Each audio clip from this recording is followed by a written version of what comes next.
নমস্কার। কখনো কি মনে হয়েছে এই জীবনের প্রতিটি পদক্ষেপ যেন এক অজানা যুদ্ধক্ষেত্র? আমাদের চারপাশে দ্রুত পরিবর্তনশীল দুনিয়ায় প্রতিনিয়ত নতুন চ্যালেঞ্জ আর দ্বিধা আমাদের দিকে ধেয়ে আসে। শান্তি কোথায়, সুখ কিভাবে, এইসব প্রশ্নের উত্তর খুঁজতে আমরা ছুটে চলি বিভিন্ন দিকে। কিন্তু এক প্রাচীন জ্ঞানের সাগর আমাদের হাতের নাগালেই রয়েছে, শ্রীমদ্ ভগবদ গীতা। গীতা কেবল একটি ধর্মীয় গ্রন্থই নয়, এটি এক বিশাল জ্ঞান ভাণ্ডার, যা যুগে যুগে মানুষের জীবনের প্রশ্নগুলোর উত্তর দিয়ে আসছে।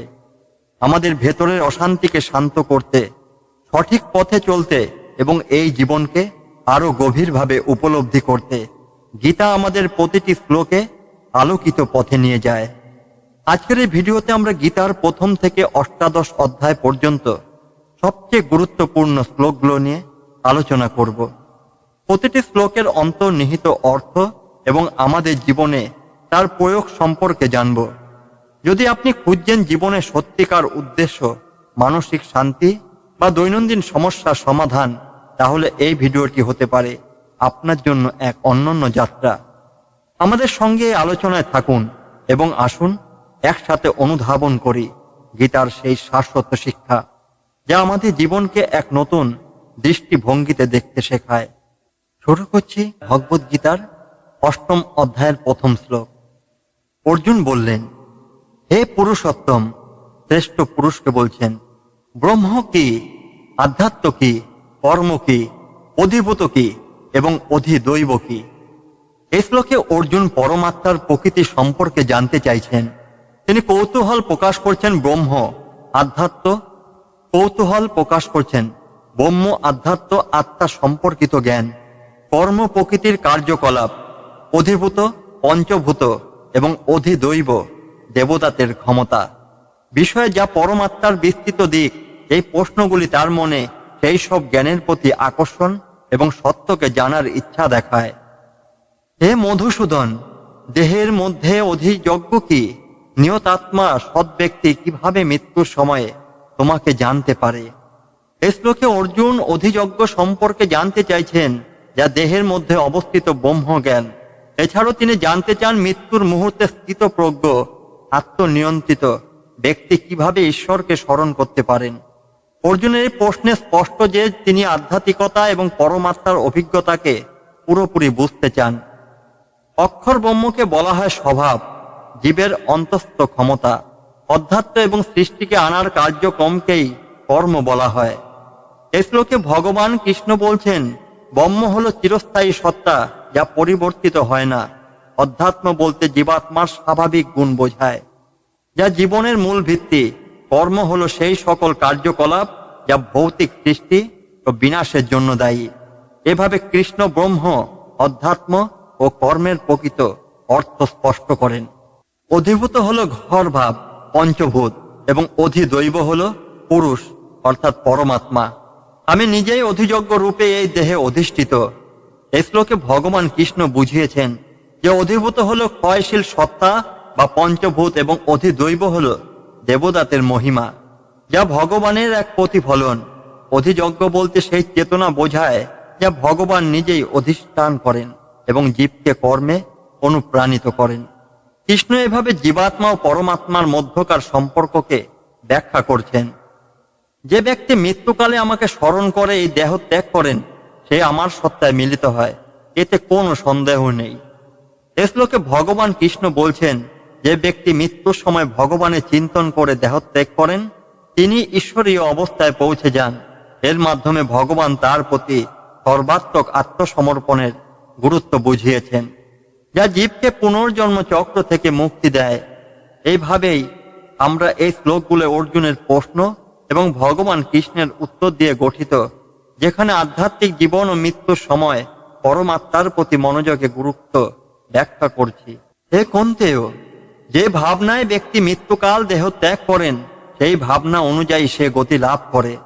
সে সর্বদা যে চিন্তায় মগ্ন থাকে, মৃত্যুর সময় সেই চিন্তাতেই থাকে। এই শ্লোকে কৃষ্ণ বলছেন, মৃত্যুর সময় যে ভাবনা বা স্মরণ নিয়ে মানুষ দেহ ত্যাগ করে, সে পরবর্তী জন্মে সেই অনুযায়ী জীবন লাভ করে। যে ব্যক্তি ঈশ্বর চিন্তায় মগ্ন থাকেন তিনি পরমাত্মার সঙ্গে মিলিত হন, আর ভৌতিক বিষয় নিয়ে মগ্ন থাকা ব্যক্তি পুনরায় জাগতিক জীবনে জন্মগ্রহণ করেন। এখানে ঈশ্বর চিন্তার গুরুত্ব ব্যাখ্যা করা হয়েছে, যা আমাদের জীবনের লক্ষ্য ঠিক করে। অতএব সর্বদা আমাদের কথা স্মরণ করো এবং যুদ্ধ করো। মন ও বুদ্ধিকে আমার মধ্যে নিবেদিত করলে তুমি নিশ্চয়ই আমার কাছে আসবে। এই শ্লোকে কৃষ্ণ অর্জুনকে নির্দেশ দিচ্ছেন, যুদ্ধে লিপ্ত থাকা সত্ত্বেও তিনি যেন সর্বদা কৃষ্ণ চিন্তায় মগ্ন থাকেন। মন ও বুদ্ধিকে ভগবানে নিবেদিত করার মাধ্যমে মানুষ মুক্তি লাভ করে। এখানে কৃষ্ণ অর্জুনকে কর্ম ও ভক্তির সমন্বয় শেখাচ্ছেন, যা সাধকের জন্য গুরুত্বপূর্ণ উপদেশ। হে পার্থ, অভ্যাস ও যোগের সাহায্যে একাগ্র চিত্তে যে ব্যক্তি পরম পুরুষের চিন্তন করেন তিনি সেই দিব্য পুরুষের কাছে পৌঁছান। এখানে ভগবান কৃষ্ণ অভ্যাস ও যোগের মাধ্যমে একাগ্রতার গুরুত্ব ব্যাখ্যা করছেন। তিনি বলেন, যদি মন একমাত্র পরম পুরুষের উপর নিবদ্ধ থাকে তবে মানুষ তার সাথে মিলিত হতে পারে। এই শ্লোকে কৃষ্ণ ভক্তির মাধ্যমে ভগবানের প্রতি গভীর অনুরাগ ও একাগ্রতার প্রয়োজনীয়তা তুলে ধরছেন।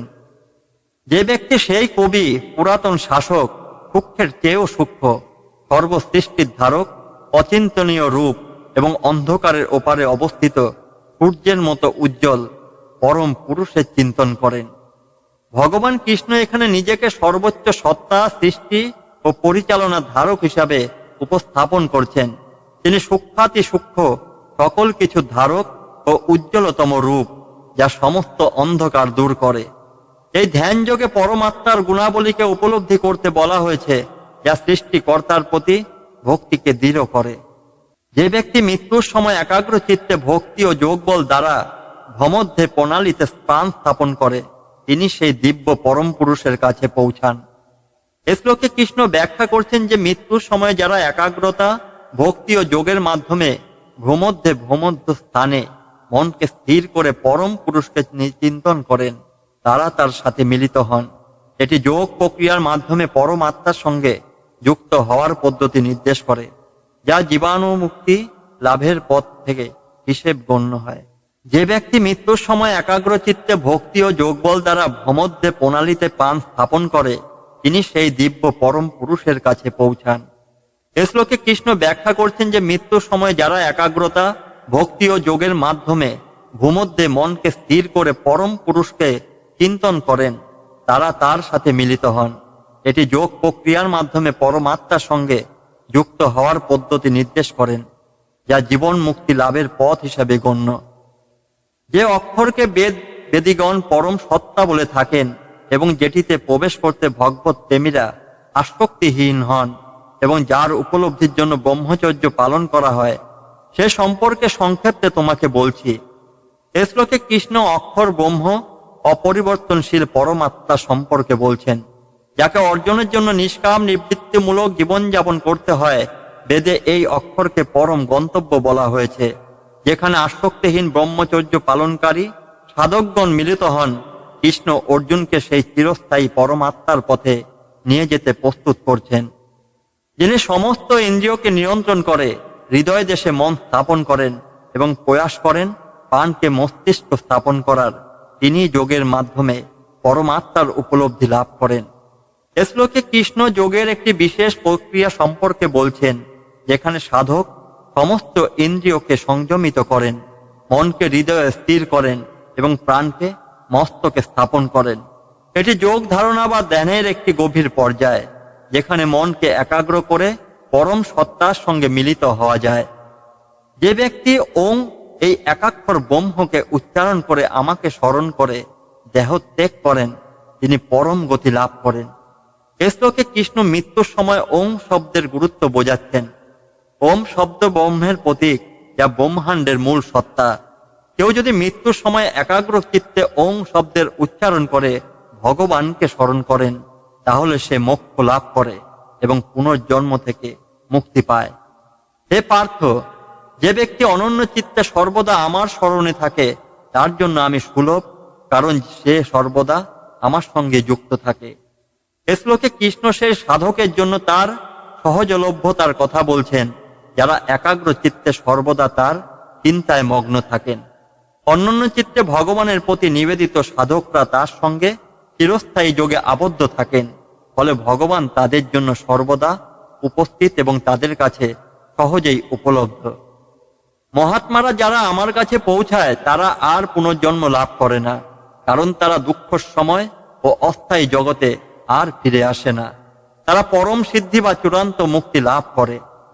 এই শ্লোকে কৃষ্ণ বলছেন যে মহাত্মারা ভগবানের পরম অবস্থায় পৌঁছান, তারা আর জন্ম মৃত্যুর চক্রে বাধাই পড়েন না। তারা এই দুঃখময় ক্ষণস্থায়ী জগৎ থেকে মুক্তি পেয়ে চিরস্থায়ী আনন্দের পরম স্থানে অবস্থান করেন। কৃষ্ণ এখানে জীবের চূড়ান্ত মুক্তির লক্ষ্যকে স্পষ্ট করছেন। হে অর্জুন, ব্রহ্মলোক পর্যন্ত সমস্ত লোকই পুনর্জন্ম লাভ করে, কিন্তু যে ব্যক্তি আমার কাছে পৌঁছায় তার আর পুনর্জন্মই হয় না। কৃষ্ণ এখানে বলছেন যে সমগ্র সৃষ্টি এমনকি ব্রহ্মলোকও পুনর্জন্মের চক্রে আবদ্ধ, কিন্তু যে ব্যক্তি ভগবানের পরম অবস্থায় পৌঁছায় তিনি পুনর্জন্ম থেকে মুক্ত পান। হে অর্জুন, ব্রহ্মলোক পর্যন্ত সমস্ত লোকই পুনর্জন্ম লাভ করে, কিন্তু যে ব্যক্তি আমার কাছে পৌঁছায় তার আর পুনর্জন্মই হয় না। কৃষ্ণ এখানে বলছেন যে সমগ্র সৃষ্টি এমনকি ব্রহ্মলোকও পুনর্জন্মের চক্রে আবদ্ধ, কিন্তু যে ব্যক্তি ভগবানের পরম অবস্থায় পৌঁছায় তিনি পুনর্জন্ম থেকে মুক্তি পান। অর্থাৎ পার্থিব ও স্বর্গীয় সব স্থানই সাময়িক এবং পুনর্জন্মের শৃঙ্খলে আবদ্ধ, কিন্তু ভগবানের সঙ্গে মিলন চিরস্থায়ী মুক্তি এনে দেয়। সহস্র যুগকাল একটি দিন এবং সহস্র যুগকাল একটি রাত, এভাবে যারা ব্রহ্মার দিন রাত্রির হিসাব জানে তারা প্রকৃতই জ্ঞানী। এ শ্লোকে ভগবান ব্রহ্মার সময় পরিমাপের কথা বলছেন। ব্রহ্মার একদিন হলো 1000 যুগের সমান এবং এক রাতও 1000 যুগের সমান। এতে বোঝানো হয়েছে যে দেবতাদের জীবনকালে মানুষের তুলনায় অনেক দীর্ঘ, তবে তা চিরন্তন নয়। এই দৃষ্টিভঙ্গি বুঝতে পারলে সংসার সম্পর্কে মানুষের জ্ঞান গভীর হয় এবং মুক্তির পথ স্পষ্ট হয়। দিনের শুরুতে সকল জীব অব্যক্ত থেকে ব্যক্তিকে প্রকাশ পায় এবং রাতের শুরুতে তারা আবার অব্যক্তে বিলীন হয়। এখানে কৃষ্ণ ব্রহ্মার দিন ও রাতের একটি চক্র ব্যাখ্যা করছেন, যা সৃষ্টির প্রকৃতি বোঝায়।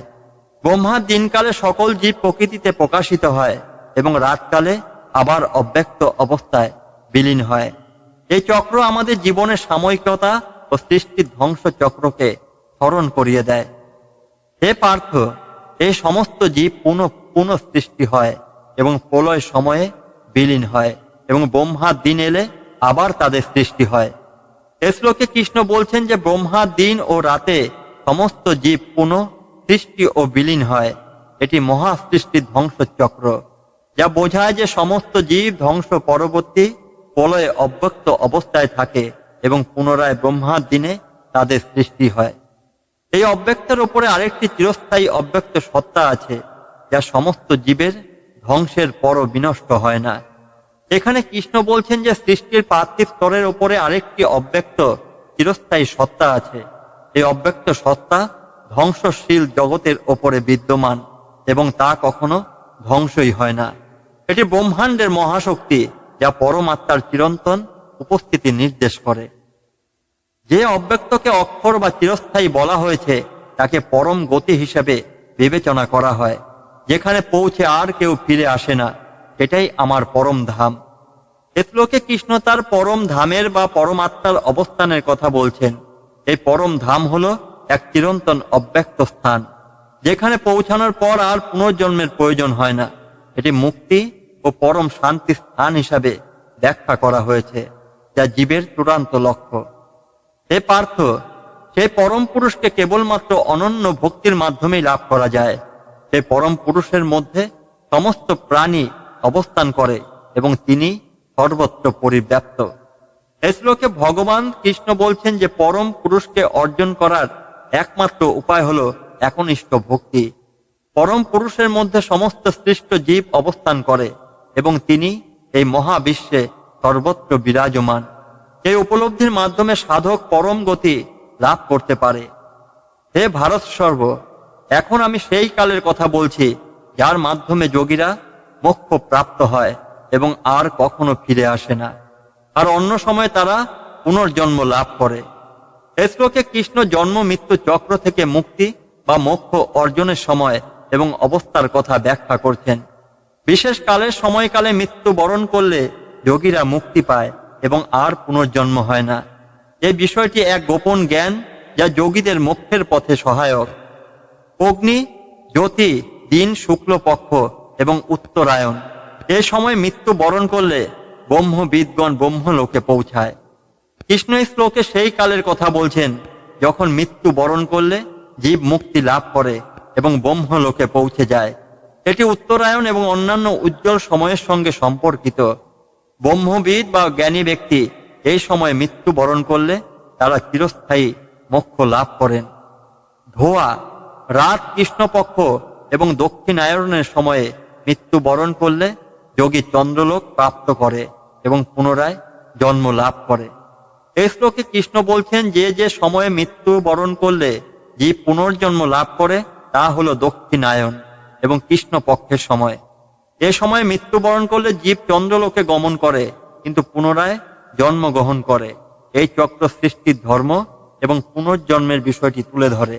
শুক্ল ও কৃষ্ণ এই দুই চিরস্থায়ী গতি সম্পর্কে জানা গেছে। একটির মাধ্যমে কেউ পুনরায় ফিরে আসে না, অন্যটির মাধ্যমে পুনর্জন্ম ঘটে। এ শ্লোকে ভগবান বলছেন যে দুটি ভিন্ন পথ আছে, শুক্ল বা উজ্জ্বল পথ, যা মুক্তি বা অন্ধকার পথ, যা পুনর্জন্মের দিকে নিয়ে যায়। এ দুটি পথ জীবনের বিভিন্ন কর্মফল অনুযায়ী নির্ধারিত হয় এবং মুক্তি ও পুনর্জন্মের চক্র বুঝতে সহায়ক হয়। হে পার্থ, এই দুই পথের জ্ঞান রাখলে কোনো যোগী বিভ্রান্ত হয় না। তাই হে অর্জুন, সর্বদা যোগে স্থির হও। কৃষ্ণ অর্জুনকে বলছেন যে মুক্তি ও পুনর্জন্মের এই দুই পথ সম্পর্কে সচেতন হলে কোনো যোগী আর বিভ্রান্তই হয় না। এই জ্ঞান যোগীর ধ্যান ও কর্মের মধ্যে স্থিরতা আনতে সহায়ক। অর্জুনকে সর্বদা যোগে মগ্ন থাকতে উৎসাহিত করা হয়েছে যাতে তিনি চিরস্থায়ী মুক্তি লাভ করতে পারেন। বেদ, যজ্ঞ, তপস্যা এবং দানের মাধ্যমে যে পুণ্য ফল অর্জিত হয় তা সবকিছুকে অতিক্রম করে জ্ঞানী যোগী পরম স্থান লাভ করেন। এই শ্লোকে কৃষ্ণ উপসংহার দিচ্ছেন যে বেদপাঠ, যজ্ঞ, তপস্যা এবং দান ইত্যাদির মাধ্যমে যে পুণ্য অর্জিত হয় তা সীমিত, কিন্তু একজন জ্ঞানী যোগী এই সমস্ত পুণ্য ফলকে অতিক্রম করে ভগবানের চিরন্তন স্থানে পৌঁছাতে পারেন। এই শ্লোক আমাদের জানিয়ে দেয় যে সচ্চিন্তন ও ভক্তি মোক্ষের জন্য সর্বোচ্চ পথ। আমরা আজ শ্রীমদ্ ভাগবত গীতার 8ম অধ্যায়ের কিছু গভীর ও চিত্তাকর্ষক শ্লোক নিয়ে আলোচনা করেছি। এই শ্লোকগুলো কেবল জ্ঞান ও দর্শনের ভাণ্ডারই নয়, বরং আমাদের জীবনের প্রতিটি পদক্ষেপে নির্দেশনা প্রদানের শক্তিশালী উপায়। যখন আমরা জীবনে নানা চ্যালেঞ্জের মুখোমুখি হই, তখন গীতার শিক্ষা আমাদের আত্মবিশ্বাস ও দৃঢ়তা প্রদান করে। ভগবানের প্রতি ভক্তি, সত্য ও মানবিক মূল্যবোধের চর্চা আমাদের জীবনে এক নতুন আলোর পথ দেখায়। আমরা যে শ্লোকগুলো শিখলাম সেগুলো আমাদের মনে করিয়ে দেয় যে প্রতিটি সংকটে রয়েছে সম্ভাবনা এবং প্রতিটি সমস্যার সমাধানও। এখন আপনার পালা। আপনি এই শ্লোকগুলোকে কিভাবে আপনার দৈনন্দিন জীবনে প্রয়োগ করতে চান? আপনার চিন্তা, অনুভূতি ও অভিজ্ঞতা আমাদের মন্তব্য বক্সে শেয়ার করুন। যদি আপনি আমাদের এই আলোচনাগুলোতে আরো অংশগ্রহণ করতে চান তাহলে আমাদের চ্যানেলটি সাবস্ক্রাইব করতে ভুলবেন না। শেষে মনে রাখবেন, গীতা আমাদের জন্য কেবল একটি গ্রন্থই নয়, এটি আমাদের জীবনের সঙ্গী, পথ প্রদর্শক। আসুন আমরা সবাই এক শাশ্বত জ্ঞানের আলোয় একসাথে হাঁটি এবং এক নতুন যাত্রা শুরু করি। ধন্যবাদ এবং আবার দেখা হবে পরবর্তী ভিডিওতে।